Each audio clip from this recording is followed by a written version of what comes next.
இந்த கிளம்பிட்டாங்க காலையிலேயே வாக்கிங் போறோங்கிற பேர்ல மொத்த கேங்கும். இதுல முக்கிய தலைவரே நம்ம வீட்டு போலோதான். தப்பி தவறி கூட அவனை விட்டுட்டு வந்துட முடியாது. இந்த ஈ காக்கா கூட இல்லாத வெறிச்சோடுன ரோட்ல நடக்கிறதுக்கு யாருக்கு சந்தோஷமோ இல்லையோ இவனுக்கு தான் அடிச்சது பாரு ஜாக் பாட்டுங்கிற மாதிரி அம்மா கும்மாலம். எப்பயும் ரோட்ல குச்சிய பார்த்தாதான் விட மாட்டான். வறண்டு வறண்டு வாயில வச்சுப்பான். இன்னைக்கு என்னமோ அதிசயமா ஒரு பெரிய உருட்டுக்கட்டை வேற வெங்கிட்ட மாட்டிக்கிச்சு. உடாபுடியா ஏதோ அவன் அப்பா வீடு ரோடு மாதிரி அவ்வளோ விளையாட்டு. நல்லா போயிட்டு இருந்த பஸ் திடீர்னு பிரேக் அடிச்ச மாதிரி என்ற வீட்டுக்காரர் டக்குன்னு திரும்பி இன்னைக்கு ரெஸ்டாரண்ட் போலாமா சாப்பிடுறதுக்குன்னு ஒரு கொஸ்டின். ஆஹா, இது நம்ம லிஸ்ட்லயே இல்லையே. சமைக்கிற வேலை வேற மிச்சம்னு சட்டுன்னு ஓகே சொல்லிவிட்டேன். அப்புறம் தான் தெரியுது ஏப்ரல் 1ஆம் தேதின்னு வேற.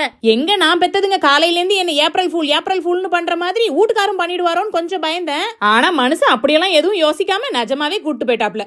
என்ன ஒண்ணு டேபிள் சேர்லாம் வழக்கமா இருக்கிற மாதிரி இருக்குன்னு பார்த்தா இது என்னமோ நான் 1ஆம் கிளாஸ்ல படிக்கிறதுக்கு வச்சிருந்த ரைட்டிங் டேபிள் மாதிரி இருக்குது. பத்தாததுக்கு பக்கத்துல என்ன தக்லியோண்டு டம்ளரான்னு விசாரிச்சதுக்கு அப்புறம் தான் விளங்குது இது டம்ளர் மாதிரி டம்ளர் கிடையாதுன்னு. எல்லாம் சரி, உங்களை யாரும் ஏப்ரல் ஃபுல் பண்ணிடல.